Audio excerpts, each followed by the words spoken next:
God greetings. May I welcome you again. This is HULDA OFFENBAUER.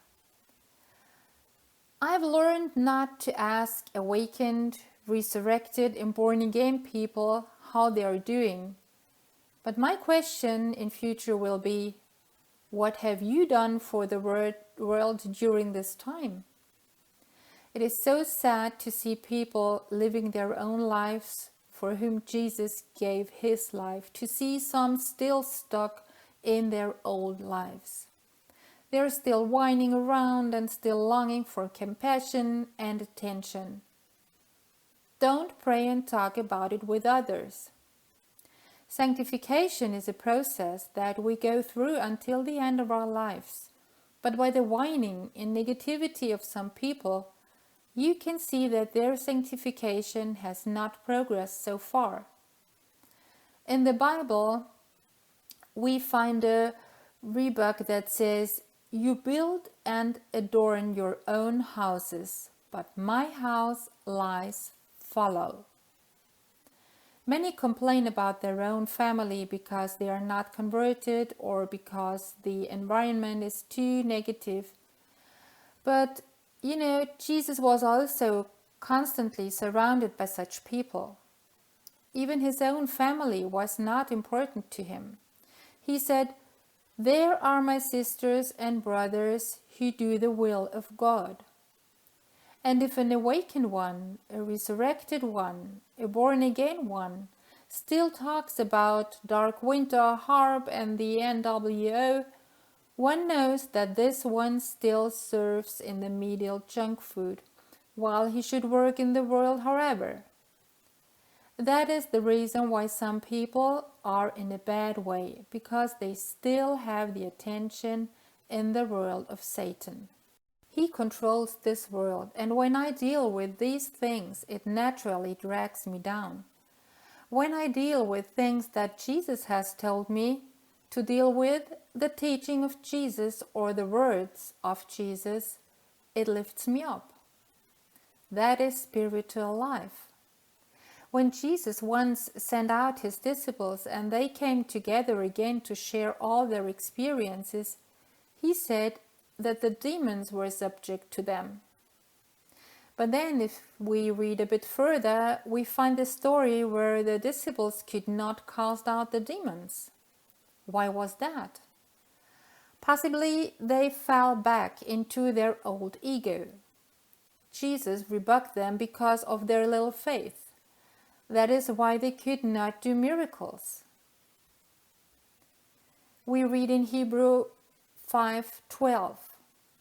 Actually, you should have already become masters in your faith and instruct others. But in fact, you're only like apprentices who must be taught the very first basics of God's message. When I noted down the keywords, I became attentive to a blog which was not of faith background, but nevertheless I would like to bring this here. This one is about service. It says, "The more underdeveloped we are, the greater our focus is on what we want to receive. In this way we are comparable to little children who greedily stand around the supermarket checkout line for all the colorful candy, wanting it and then screaming and crying at the top of our voices when we don't get it. In the course of spiritual progress, this selfishness reverses and we desire only that which furthers our individual mission, our service to humanity. We then put our focus on how we can serve humanity and society, even more with our inner and outer skills and abilities. Then we receive in order to be able to give freely." In the Bible, there are the end-time speeches of Jesus, which are important for us as we are in the end times now. Let's read the heading of Matthew 25, where it is said, "Commissioned to act." Jesus rebukes and says, You useless, evil, lazy servant. To him that hath shall be given. In it we read that people have been given different talents. That is, we all have our individual talents and it is necessary to act with them. We have a mission in this world. If I now say, I hope that the whole thing will be over soon, then this shows of an inner attitude to see myself as a victim and not to take up the plan and do as a king's child what is assigned to me and only hope and do nothing. Every person, every born-again person has a mission, and if you don't know what to do, then look for a person you want to baptize and do everything you can to accompany this person and lead him to baptism and thus to the life of Jesus Christ.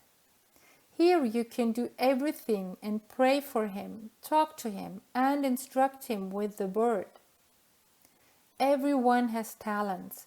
It's just a question of how to use them and in these end times. And for this, I wish you God's richest blessing.